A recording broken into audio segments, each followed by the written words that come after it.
మృతి పట్ల యావత్ కాంగ్రెస్ పార్టీ కాంగ్రెస్ పార్టీ శ్రేణులు కార్యకర్తలు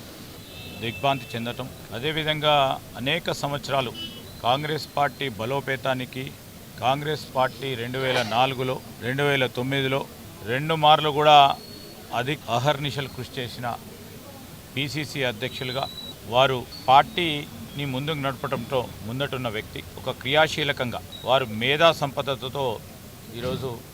పార్టీని వారిదైన శైలిలో ముందుకు నడిపించిన వారు పిసిసి అధ్యక్షులుగా ఉన్నప్పుడు నేను కరీంనగర్ జిల్లా కాంగ్రెస్ అధ్యక్షుడిగా 2 మార్లు కూడా జిల్లా కాంగ్రెస్ అధ్యక్షుడిగా వారి సారథ్యంలో పనిచేసే అవకాశం వారు మాకు కల్పించడం జరిగింది. పార్టీ వ్యవహారంలో ఒక క్రమశిక్షణతో, ఒక ఆలోచనతో కార్యకర్తలను నాయకులందరినీ కూడా సమిష్టిగా ముందుకు నడపాలని వారి ఆలోచన ధోరణితో కాంగ్రెస్ పార్టీని అనేక సందర్భాలు ముందుకు నడిపిన మా నాయకులు డి శ్రీనివాస్ గారు.